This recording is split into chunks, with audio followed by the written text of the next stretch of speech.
Olá, bem-vindos a mais uma prévia do Encontro Nacional das Estatais. Como você já sabe, julho está próximo e as empresas estatais estão se preparando para se adaptar à Lei nº 13.303 de 2016.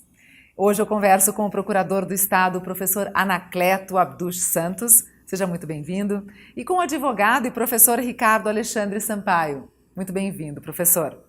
Ambos estarão presentes no Encontro Nacional das Estatais, que a Zenit vai realizar em maio, na capital federal. E eu começo perguntando para o professor Ricardo, qual a avaliação sobre este novo regime jurídico e o que pode trazer de benefícios para o país? Bem, a avaliação ela é positiva, né? A partir de 1º de julho desse ano, todas as empresas estatais precisarão se amoldar a essas novas regras. Mas nós já podemos fazer uma análise prévia que nos leva a concluir se tratar de um regime positivo. Para que isso fique melhor compreendido, por que vai ser positivo, né, as empresas estatais aplicarem novas regras sobre licitações e contratos? A Constituição prevê que deve existir uma lei normatizando licitações e contratos para administração direta, autárquica e fundacional, e uma lei estabelecendo as diretrizes para esse assunto, envolvendo apenas as empresas estatais. Durante anos, todas essas entidades, todos esses órgãos, submetidos à mesma lei, a lei de licitações, o que não era correto. Afinal de contas, as empresas estatais elas possuem estruturas diferentes dos órgãos, das entidades da administração direta, e elas se dedicam a atividades econômicas, seja as empresas estatais que exploram a atividade econômica propriamente dita, em regime de competição com empresas no mercado, mas também as empresas prestadoras de serviço público. Para melhor competir no mercado e para prestar serviços públicos com melhor eficiência, um regime jurídico próprio para as licitações dessas empresas será muito bem-vindo. A análise que nós fazemos também do regime que foi instituído é positivo porque incorpora aquilo que nos últimos anos gradativamente foi sendo inserido também na legislação geral. A estrutura do procedimento licitatório, similar ao do pregão, a possibilidade de inversão de fases, uma redução do caráter formal, uma agilidade maior, portanto, no processo licitatório, são todas características que a Lei 13.303 incorporou. E no que diz respeito à fase contratual, aí sim, na minha opinião, talvez a maior novidade e que deve também gerar a maior repercussão. A Lei 13.303, ela reconhece que os contratos das empresas estatais são contratos de direito privado. E isso confere a essas contratações uma condição bem diferente das contratações da administração direta, em que se aplicam prerrogativas, cláusulas exorbitantes.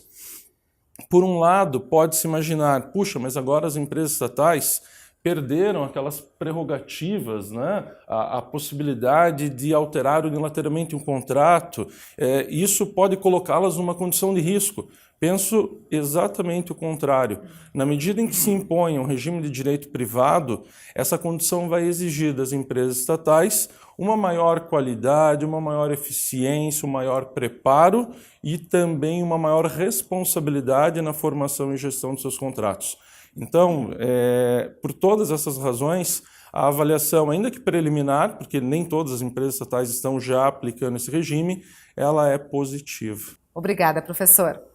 E professor Anacleto, no serviço de orientação por escrito da Zenit, uma questão recorrente é sobre a aplicação de sanções pelas estatais. Na sua opinião, qual a principal novidade que a nova lei trouxe sobre este tema? Bem, inicialmente é fundamental que nós ressaltemos que a lei tem muitas novidades e muitas novidades boas. Uma dessas novidades boas é o novo regime de sanções da lei. São inovações bastante significativas em relação ao regime da legislação anterior.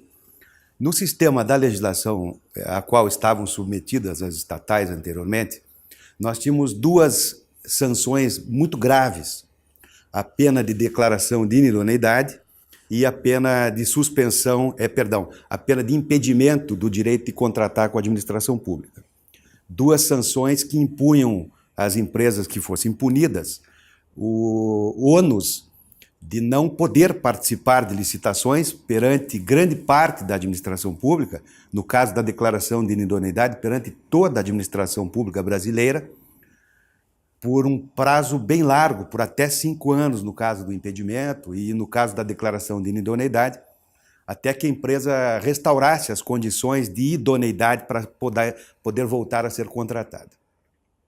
A nova lei agora tem apenas como pena máxima a pena de suspensão do direito de participar de licitações e de ser contratada pelas empresas estatais por até 2 anos.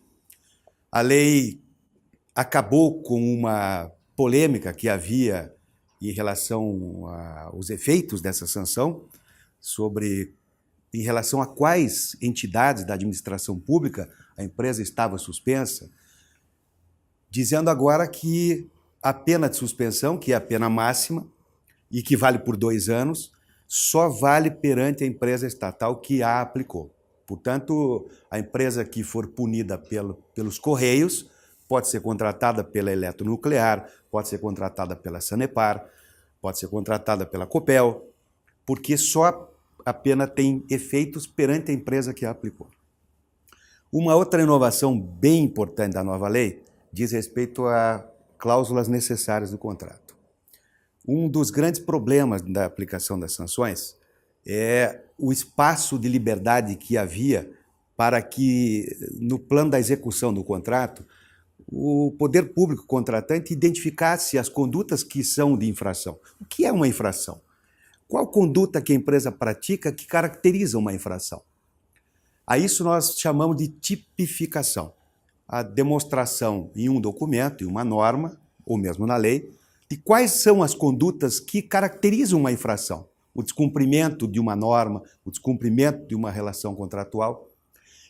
A nova lei prevê que os contratos agora das estatais têm que conter uma cláusula especificando os tipos, as espécies de infração, para que não haja dúvidas de que uma determinada conduta caracteriza uma infração. Esta é uma inovação muito importante e institui um dever fundamental para as empresas estatais que não havia na legislação anterior. A lei anterior previa que as entidades públicas deveriam prever as penalidades cabíveis para as infrações contratuais ou para o descumprimento da lei. Mas não havia uma previsão expressa sobre quais condutas das empresas seriam tipificadas, seriam caracterizadoras de uma infração, o que é, na minha percepção, uma grande inovação. Por outro lado, temos aí a impossibilidade de sanções mais graves. As empresas estatais não podem mais aplicar a pena de suspensão, a pena de impedimento de contratar com a administração pública por prazos maiores do que 2 anos e deixa de existir a sanção de declaração de inidoneidade, o que pode constituir um problema sob o prisma das características da sanção. Para que serve uma sanção? Uma sanção tem um efeito didático-pedagógico também. As empresas, ao serem punidas, se ajustam para que em outras relações contratuais que estabeleçam com o poder público não cometam a mesma infração, não cometam o mesmo descumprimento contratual. Quando uma empresa tem como sanção mais grave apenas a impossibilidade de contratar perante a própria empresa que foi a destinatária dos atos infracionais ou dos descumprimentos contratuais, ela acaba se sentindo à vontade para, podendo contratar com outras empresas, reiterar o cometimento das infrações. Portanto, fica afastada, na minha percepção, uma parcela importante do significado da sanção, que é o significado didático-pedagógico. Aplicar a sanção para que as empresas aprendam com isso e deixem de cometer as infrações. Muito obrigada, professor. E continue acompanhando. Continuaremos falando sobre a Lei nº 13.303 de 2016 e suas implicações. Conheça o programa completo dessa importante capacitação para as estatais no portal www.zenit.com.br. E até daqui a pouquinho!